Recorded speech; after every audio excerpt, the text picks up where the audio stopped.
로마서 강의 7번째 열신낙인이라고 하는 말씀의 제목으로 주의 말씀 함께 나눠보고자 합니다. 오늘 제목이 열신낙인입니다. 어디 사자 성어에 나오나? 한자로 어떻게 표현해? 내가 한자 공부를 했는데 라고 하시면서 혹시 스마트폰이나 여러분 생각을 막 하시면서 어디 사자 성어가 있나 생각하시면 어디에도 없는 말입니다. 제가 만든 말입니다. 하지만 근거 없이 만든 건 아니고요. 오늘 말씀을 나누고자 깊이 묵상했던 18절의 말씀, 이로써 그리스도를 섬기는 자는, 예수를 잘 믿는 자는 하나님을 기쁘시게 하며 사람에게도 칭찬을 받느니라. 이 말씀을 제목으로 붙이고 싶은데 너무 길어서 이걸 어떻게 하면 줄여볼까 생각을 하던 중에 우리 중국어 성경을 좀 봤더니 열신낙인이란 비슷한 표현이 있어서 이 제목을 붙였습니다. 열신, 신신자, 하나님 신자에 그를 기뻐하게 하는 것. 그래서 열신, 낙인, 사람을 즐겁게 하는 것. 오늘 18절의 말씀대로 그리스도를 섬기는 자는 하나님을 기쁘게 하고 사람에게도 칭찬을 받는, 그들을 즐겁게 해서 칭찬을 받는 삶, 그것이 그리스도를 섬기는 자다라는 제목을 붙여보았습니다. 참된 그리스도인이 되는 것은 이 18절의 말씀대로 하나님을 기쁘게 하는 것 당연하고요. 더불어 사람들에게도 칭찬받는 자의 삶을 살아야 한다라고 이야기합니다. 열신낙인의 삶을 살아야 하는 것이지요. 그것이 오늘 말씀의 메시지입니다.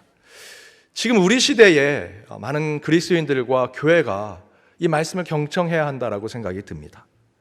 어느 교회는 예배는 잘 드립니다. 교회 안에 신앙과 종교심을 가지고 그 가운데 하나님께 어떤 일을 하기 위해서 정말 교회 안에서 하는 일에 대해서는 너무나 잘합니다. 그런데 정작 교회 바깥에 있는 세상 사람들, 이웃들에게 지역사회에는 제대로 하지 못하는 교회들이 있습니다. 우리 신앙도 그럴 때가 많죠. 거꾸로 세상 바깥에서는 대단한 의로운 일들을 많이 하는 것 같습니다. 그러나 정작 모이기에 힘쓰지 않습니다. 하나님께 영광 돌리지 않는 모습이 있는 교회들, 그런 신앙인들이 있더라라는 것이죠. 그 가운데 우리는 하나님께 기뻐하는, 하나님을 기쁘게 하는 신앙의 삶, 더불어 사람들에게 칭찬받을 수 있는 그런 신앙의 삶을 균형 있게 지켜갈 때 오늘 18절의 말씀대로 그리스도를 잘 섬기는 자가 될 수 있다라는 것입니다. 그렇다면 오늘 본문에서 바울은 열신낙인, 하나님을 잘 섬기고 또한 이웃에게도 잘하는 참된 그리스도인의 모습은 무엇이라 이야기하는가? 두 가지를 함께 나눠보고자 합니다. 그 첫 번째는, 먼저는 사람과 사람의 관계, 낙인에 대한 이야기를 해보고자 합니다. 낙인, 사람을 즐겁게 해서 그들로부터 칭찬을 받는 자의 삶을 사는 그리스도인의 모습, 그것은 곧 역지사지의 신앙을 살아가는 것이다. 역지사지의 마음으로 이웃에게 잘하는 사람이 되는 것. 역지사지가 무슨 뜻입니까? 여러분 잘 아시는 대로 상대방의 입장에서 생각해 보는 것이죠. 어떤 말을 하거나 어떤 것을 전달하거나 그에게 어떤 행동을 할 때 저 사람은 이렇게 하면 어떤 생각이 들까? 그 사람의 상황과 처지, 그 사람의 생각과 판단을 내가 그 사람이 되어 보아서 행동하고 말을 하는 것, 그것이 역지사지라고 할 수 있습니다. 어느 교회에 우리 경찰 출신 장로님이 계셨습니다. 도둑을 아주 많이 잡았던 아주 유명했던 경찰 출신 장로님이셨습니다. 은퇴하고 목사님이 그 장로님 댁에 신방을 갔습니다. 그리고 목사님이 그 장로님께 묻습니다. 장로님, 어떻게 이렇게 도둑을 많이 잡으셨습니까? 그랬더니 그 장로님이 이렇게 얘기하십니다. 도둑의 입장에서 생각해 봤습니다. 도둑이라면 담을 어떻게 넘었을까? 방에 어떻게 들어갔을까? 도둑이라면 열쇠를 어떻게 땄을까? 어떻게 도망갔을까? 도둑의 입장에서, 도둑의 마음으로 생각하다 보니 도둑을 많이 잡게 됐습니다. 그랬더니 옆에 있는 권사님이, 그렇게 도둑의 마음은 잘 알면서 왜 내 마음은 모르냐고. 역지사지라는 건 그 상대방의 마음을 그대로 생각해보고 내가 그 사람처럼 말해보고 그 사람처럼 생각해보고 그 사람처럼 행동하는 것을 이야기하지요. 상대방의 입장과 이웃의 처지를 살펴줄 줄 아는 것. 그때 사람과 사람의 관계가 좋아지고, 그렇게 사람과 사람의 관계가 좋아져서 그들을 기쁘게 하면 칭찬받는 자가 될 것이고, 끝내는 그것이 하나님을 기쁘게 하는 것이 될 것이다. 오늘 본문에서도 그런 이야기를 합니다. 13절에 이렇게 얘기하는데요. 우리 13절 함께 읽어보도록 하겠습니다. 그런즉 우리가 다시는 서로 비판하지 말고 도리어 부딪힐 것과 거칠 것을 형제 앞에 두지 아니하도록 주의하라. 사람의 관계에서 부딪히고 거칠 것이 있다 이야기합니다. 한번 여러분 생각해 보십시오. 여러분이 어느 누군가와 자꾸 부딪히고 그 사이에 거칠 것이 있다라고 하는 그것이 뭘까? 그 기준이 뭘까? 혹시 한번 생각해 보십시오. 저는 제 자신을 돌아보니 제 자신이었습니다. 여러분도 많이 그렇게 고백하시리라 생각이 듭니다. 이웃과 다른 사람들과 관계를 맺을 때 거칠게 하고 부담스럽게 하고 부딪히게 하는 것, 알고 보니 내 자신이었구나. 나는 이런데 저 사람이 왜 저러지? 라고 비판적으로 문제를 생각하게 되는 거죠. 물론 목사님, 저는 법과 상식의 기준대로 얘기하는 겁니다. 법을 지키지 않고 상식대로 행동하지 않으니 그렇게 얘기하는 것이죠 라고 하면서 때로는 우리가 법과 상식, 원칙을 이야기하면서 내 기준을 상대방과의 관계 속에서 자꾸 내놓을 때가 있다는 것이죠.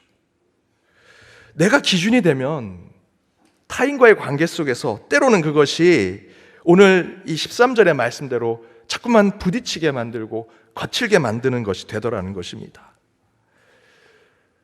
한번 생각해 보십시오. 여러분 주변에 있는 이웃들과의 관계에서 자꾸 부딪히게 만들고 거칠게 만드는 것, 가장 중심은 내 자신일 때가 많습니다. 그러면서 14절에 이렇게 얘기합니다. 우리 14절 말씀도 함께 읽어보겠습니다. 무엇이든지 그 자체로 부정한 것은 없고 다만 부정하다고 여기는 그 사람에게는 부정한 것입니다. 하나님이 이곳에, 이 땅에 모든 것을 창조하셨다면 그것은 다 우리가 먹고 마시고 그것을 통해 하나님께 영광 돌리면 되지요. 물론 하나님께서 하나님 나라를 위해서 영적인 것을 우리에게 주신 것이 있습니다. 그것은 반드시 붙들고 보수하고 지켜내야 하지요. 그렇지 않은 것에 대해서는요, 부정하다 얘기하면 안 됩니다. 오늘 14절에 무엇이 얘기합니까? 그걸 부정하다 여기는 사람에게 그것이 부정한 것이다. 저와 여러분이 그렇게 생각하는 것이죠. 타인과의 관계 속에서 내 자신이 자꾸 그것에 울타리를 칩니다. 부정하다고 여기고요, 잘못됐다고 생각을 하는 것입니다. 이 14절을 바울이 얘기하면서 15절에서 음식의 문제들을 얘기합니다. 로마 교회가 채소 먹는 자들과 고기를 먹는 자들을 나눴죠. 채식주의자들을 위한 말씀이 아닙니다. 이 말씀은요, 로마 교회가 당시 이교도들이 제사 드린 우상 제물을 그리스도인들이 우리가 먹어도 되느냐라는 것으로 논쟁이 있었습니다. 그것을 안 먹겠다 하는 사람들은 채소를 먹었죠. 그런데 희한하게도 로마 교회는 그걸 지키겠다는 채소만 먹는 사람들을 믿음이 연약한 자라고 얘기했습니다. 여기서 믿음을 얘기할 이유가 있습니까? 바울은 이에 대해서 이렇게 얘기하죠. 그런 것과 전혀 상관없이 3절에서 하나님은 그들 모두를 다 받으셨다라고 말씀드립니다. 바로 이 말씀의 연속선상으로 바울도 오늘 본문 말씀에서 내가 이러니 너도 그래야 된다라고 하는 배타적이고 이기적인 마음으로 이웃과 상대방을 대하는 것은 결코 참된 그리스도인의 모습이 아니다라고 얘기하고 있습니다. 대신에 15절에서 바울은 이렇게 얘기하죠. 함께 읽겠습니다. 만일 음식으로 말미암아 내 형제가 근심하게 되면 이는 내가 사랑으로 하지 아니함이냐. 그리스도께서 대신하여 죽으신 형제를 내 음식으로 망하게 하지 말라. 음식 때문에 형제가 근심하도록, 야 나는 이거 먹는데 너 그거 먹어 라고 하는 것으로 그를 근심케 하고 신앙으로 힘들게 만들면 그것은 사랑이 아니다라고 얘기하죠. 그리스도께서 우리를 위해 죽으시고 그 보혈을 흘리신 이유가 음식을 그걸 먹느냐 안 먹느냐, 그걸 마시느냐 마시지 않느냐의 문제가 아니라고 바울은 이야기합니다. 지금 우리 시대에 우리 교회와 우리 신앙인들이 반드시 들어야 할 이야기입니다. 많은 교회들이 로마 교회처럼 바울이 지금 이야기하는 이 이야기처럼 음식 문제로 싸우고 있습니다. 제가 몇 번 말씀드렸지만 러시아 정교회가 총회에 모여서 촛대가 몇 센치가 되면 교체를 할 것인지, 목회자, 성직자들이 이 스톨과 이 옷이 키가 작아 땅에 끌리는 사람들은 잘라도 되는 건지 마른 건지, 이런 논의를 하면서 세상은요 공산화가 되어버렸습니다. 세상에 영향을 주지 못하는 교회가 됐습니다. 지금 우리 시대의 교회는 어떻습니까? 여러분의 신앙은 어떻습니까? 교회 안에 음식에 대한 문제로 어떤 거를 고치느냐 마느냐 이런 문제로 커피 머신에 들어가는 커피를 어느 나라 커피를 빈을 쓸 것이냐 이런 문제로 혹시 우리 교회가 한국 교회가 싸우고 있는 것은 아닌지. 오늘 15절에서 얘기합니다. 그런 문제로 내 형제를 근심케 하면 그것은 사랑이 아니다.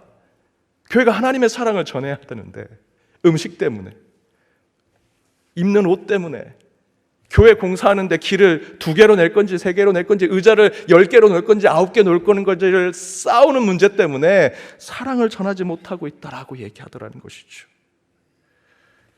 나랑 다른 생각을 하는 상대방의 입장에서 한 번 더 생각한다면 그것은 해결될 문제입니다.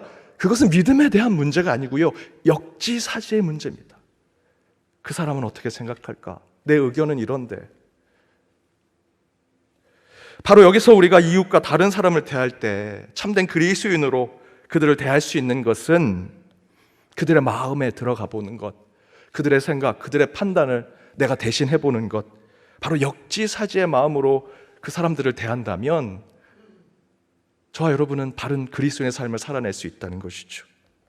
목사님, 사랑 어떻게 해야 됩니까? 오늘 말씀의 기준대로 한다면 역지사지, 다른 것에서 대단한 철학적이고 신학적인 거 가져오려고 하지 마시고요, 지금 옆에 앉아있는 분의 마음을 한번 더 헤아려 보십시오. 그분의 생각을 한번 내 생각으로 가져보시고 그분이 어떻게 얘기할지 그분의 입장에서 한번 그분의 상황과 처지에서 대화하려고 노력해 보십시오. 그 안에 하나님이 기뻐하시는 것이 있다라는 것입니다. 여러분, 참된 그리스도를 섬기는 자가 되기 위해서 사도 바울은 오늘 사랑하라 얘기합니다. 그 사랑은 대단한 저 위에 있는 어떤 것이 아니고요, 나랑 가장 가까이 있는 가족, 이웃, 여러분 옆에 있는 신앙의 동료들에게 역지사지의 마음으로 그들의 생각과 그들의 처지와 상황을 이해하고 만나서 대화하고 이야기 나누는 것. 앞에서 제가 말씀드렸던 그 경찰 출신 장로님, 도둑의 마음은 많이 이해했지만 가장 가까이 있는 아내의 마음은 이해하지 못한다면 그것은 의미가 없지요. 먼저는 가족을 역지사지로 바라보시고요, 지금 옆에 있는 신앙의 동료를 그들의 상황과 처지로 함께 중보하고 마음을 나누고, 그래야 교회 밖에 있는 이웃과 지역사회 또 세상을 이해할 수 있는 것입니다. 그런 역지사지의 신앙으로 하나님이 기뻐하시는 삶을 살아내는 저와 여러분이 되길 주님의 이름으로 축복합니다. 두 번째는 하나님과 나의 관계입니다. 열신, 하나님을 기쁘게 하는 방법, 그것은 무엇일까? 오늘 본문에는 이렇게 얘기합니다. 성령 안에 의와 평강과 희락의 삶을 사는 자가 되어야 한다. 앞에서 나와 다른 사람들, 이웃과의 관계에서는 여러분을 기준으로 삼지 마시고 내 앞에 있는 그 사람의 상황과 처지로 역지사지가 되어서 이 사람이 지금 이런 얘기를 하면 어떤 마음이 들까? 내가 이렇게 표현하면 어떤 생각을 할까? 라는 것으로 참된 사랑을 전하는 자 되라고 말씀드렸죠. 우리는 물론 쉽지는 않지만 옆에 있는 이웃에 대한 생각을 조금이나 헤아릴 수는 있습니다. 하지만 하나님과 나의 관계에서 참으로 어려운 점이 뭐냐면 하나님은 우리의 마음을 다 아시죠. 그런데 저와 여러분은요, 우리 인간은 하나님의 계획과 하나님의 뜻을 다 알 수 없습니다. 그게 어렵죠. 왜냐하면 우리 인간은 무지하기 때문입니다. 그래서 절대로 우리는 하나님의 뜻과 하나님의 마음, 때로는 우리를 향한 하나님의 계획을 우리는 전혀 알지 못합니다. 그래서 하나님의 뜻을 알도록 하나님께서 그 방법을 만드신 것이 바로 계시입니다. 계시. 숨겨진 것을 깨닫게 하시는 것. 저는 교회 밖에 있는 사람들에게는 계시에 대한 얘기하고 싶지 않습니다. 지금 이 자리에 있는 저와 여러분, 우리는 하나님의 뜻을 알 수 있는 자들입니다. 하나님께서 직접 하나님의 뜻을 우리에게 알려주시는 것, 그것이 계시라는 것이죠. 계시는 다른 것에 있지 않습니다. 여러분이 듣고자 하는 예수 그리스도의 말씀, 오늘 여러분이 들고 온 그 성경, 그곳에 계시가 있습니다. 근데 그 하나님의 계시를 우리가 어떻게 알 수 있을까요?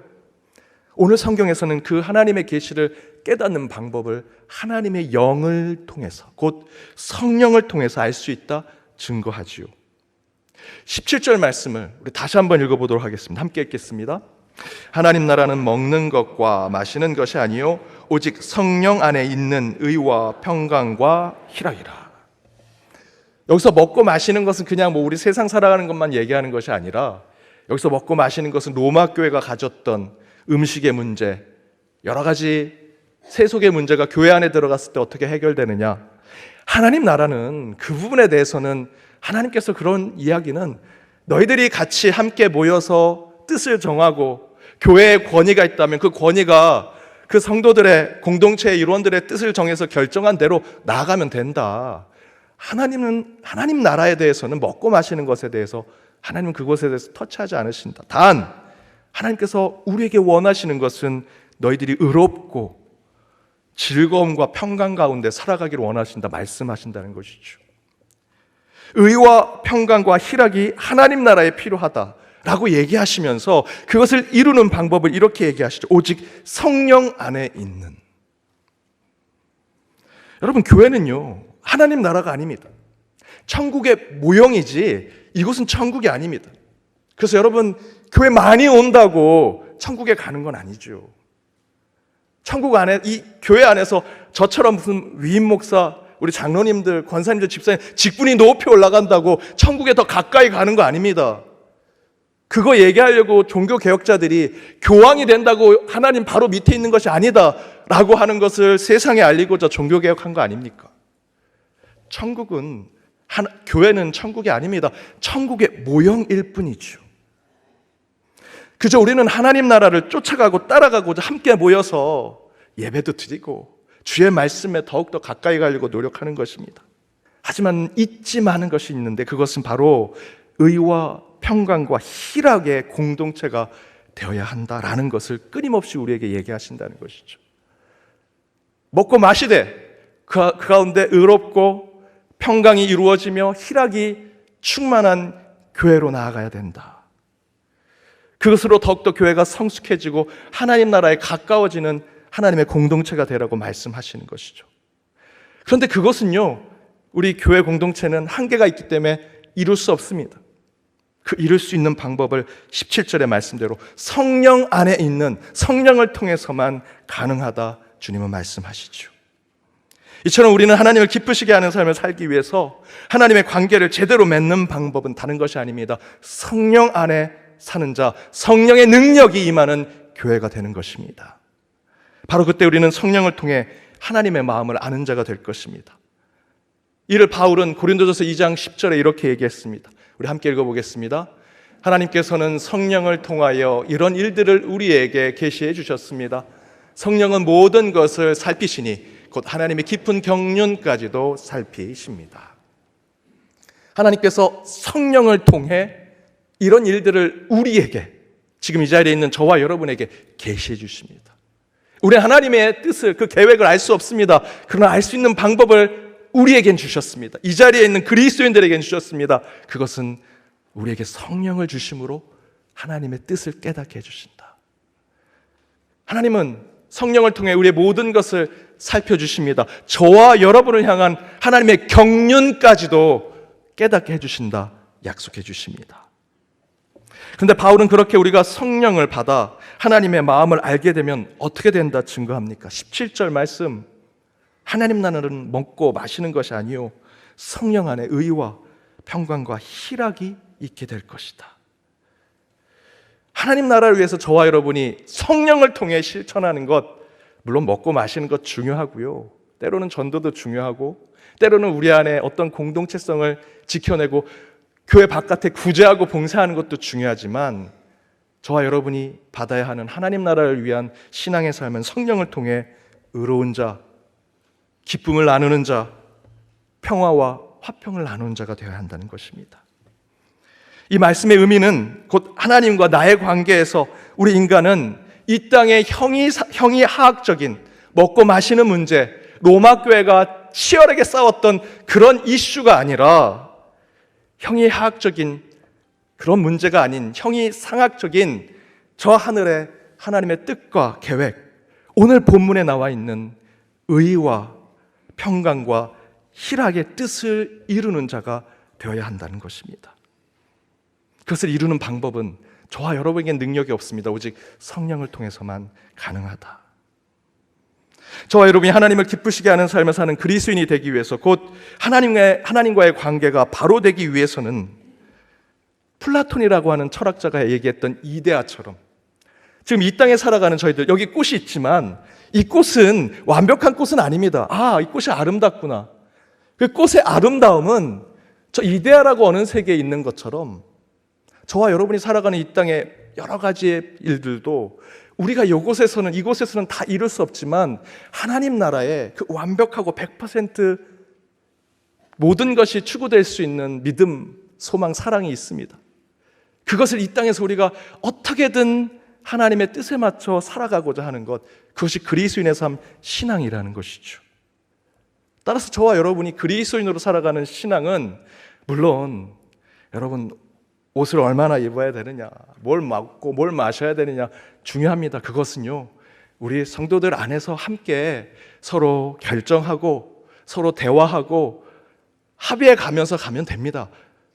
그보다 더 중요한 것은 하나님께서 저 높은 곳에 의와 평강과 희락으로 주신 것, 믿음, 소망, 사랑, 하나님 사랑하고 이웃을 사랑하는 것, 성령의 9가지 열매를 가지고 살아가는 것, 그것이 하나님 나라를 위해서 저와 여러분이 살아내는 것, 우리에게 계시해 주신 것, 그것을 깨닫고 살아가는 방법은 오직 성령을 통해서만 가능하다라는 것입니다. 제가 예를 들어서 이렇게 설명드리고 싶습니다. 어느 가정에 가훈이 정직입니다. 정직. 이 가정은 늘 정직이라는 것들을 써놓고 그 정직한 가정으로 살아가기로 결심했습니다. 근데 이 가정에 아들이 있었는데 공부를 너무 잘합니다. 성적표를 가져올 때마다 부모님이 너무 기뻐하십니다. 그런데 하루는 성적을 받았는데 한 과목이 낙제 점수를 받았습니다. 이 자녀가 생각할 때는 좋은 성적을 가져가야 부모님이 기뻐하실 텐데 이 낙제 점수를 받은 걸로 어떻게 그냥 성적표를 가져왔지? 부모가 묻습니다. 야, 너 다른 성적 잘 받아서 우리를 기쁘게 했는데 왜 이 성적은 이렇게 낙제를 받았니? 그랬더니 그 자녀가 이렇게 얘기합니다. 그 시험을 보는 날 모든 반 전체 학생들이 컨닝을 했습니다. 저도 너무 컨닝하고 싶었습니다. 성적 잘 받아오면 부모님이 기뻐하실 걸 아니까요. 그런데 저는 우리 가정의 가훈을 생각했습니다. 정직하라. 지금 컨닝해서 정직하지 않은 방법으로 좋은 성적 받아서 지금 방금 눈앞에 있는 부모님께 기쁨을 줄 수는 있지만 저는 그것보다 우리 가정이 지켜야 될 정직을 지키기로 결심했습니다. 부모가 어떻게 했을까요? 더 기뻐했습니다. 이처럼 저와 여러분과 같은 그리스도인들도 우리 신앙의 대주제를 늘 지키는 자들이 되어야 합니다. 그것을 지킬 때 열심 하나님이 기뻐하십니다. 오늘 본문에 나온 대로 그리스도를 잘 섬기는, 그래서 하나님을 기쁘시게 하는 자가 되기 위해서는 인간으로는 참으로 지키기 어려운, 요즘 세상 참으로 험하지 않습니까? 그 가운데 우리 교회가 참으로 지키기 어려우나 성령과 함께 하시고 성령을 통해서는 지킬 수 있는 의와 평강과 희락을 지킬 때 하나님께서 이 교회 위에 축복을 주시고 여러분의 삶과 여러분의 가정 위에 항상 능력을 주시리라 저는 믿습니다. 사랑하는 여러분, 하나님을 기쁘시게 하는 신앙을 사십시오. 더불어 하나님만 기쁘게 한다는 것이 그리스도를 잘 섬긴다고 얘기하지 않습니다. 오늘 말씀에 보니 이웃도 웃게 만들고 내 옆에 있는 가족도 행복하게 만들 때 그것이 하나님을 기쁘게 하는 것이요 하나님을 행복해 하는 것이라 오늘 증거하고 있습니다. 열신낙인 그런 그리스도의 삶을 지켜내어 소망 가운데 살아가시는 저와 여러분이 되기를 주님의 이름으로 축복합니다.